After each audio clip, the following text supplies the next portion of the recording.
Meta is one of the big gainers on the S&P today. Amid these reports, the company is planning these large-scale layoffs this week as tech names big and small continue to tighten their belt amid this advertising and consumer slowdown. Here to discuss, Jefferies Brent Thill's got a buy rating on Meta. Brent, it's great to have you back. I do wonder what this news, if it comes, you think will do to your OPEX guide. Yeah, they need to make these cuts. Clearly, last call, Zuckerberg said they'd hold headcount flat into 23. Obviously, stock has been for sale ever since he made that comment and drove his combined OPEX and CAPEX up 130 billion. And these growth rates are insane. When you look at the expense growth relative to what the revenue growth will be, tech is decelerating revenue, but we're seeing an acceleration of expense. And I think that was the disconnect. So if this happens, this is good news. They've added 10,000 employees since the beginning of the year into the face of a recession in 23. So I think everyone's a little bit of a head scratcher. They need to make these actions. And it's counter to what they said on the earnings call of holding right. Headcount flat. You don't think it would be accompanied by some CAPEX cuts as well, do you? Well, I think they were pretty clear the CAPEX has to be there for the infusion of AI throughout their platforms.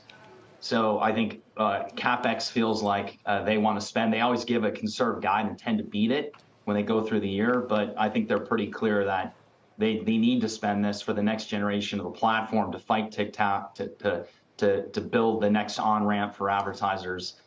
So that I feel maybe less convinced that it's going to come down materially given the conviction level that they had in these new AI clusters they're building.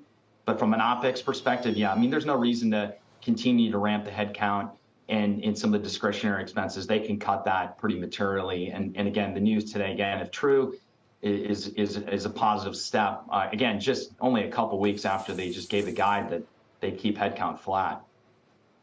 Brent, what does this do to the metaverse plans? And I ask that as Alex Karp over at Palantir came out with his shareholder note this morning, threw some shade on the company. He said the metaverse and other idiosyncratic pursuits of the technocratic elite may be luxury goods, but foundational data platforms are not. Is Meta and its peers, are they recession-proof, or is that exactly what they're trying to counter right now? There's nothing recession-proof in technology right now. It's actually the opposite. Just look at the XLE, the energy index, up 67%, and software's down 30 to 40, 50%.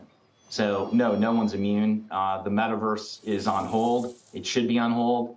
The bulk of Meta's revenue is from advertising. It's not this next generation world.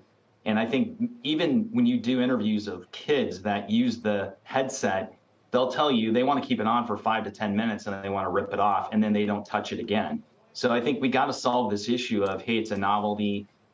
Yes, there's some great commercial aspects in healthcare and industrial and aviation for the metaverse. There's no question there's a place and a role. I think when investors are saying his investment level is just way too high for what it will be.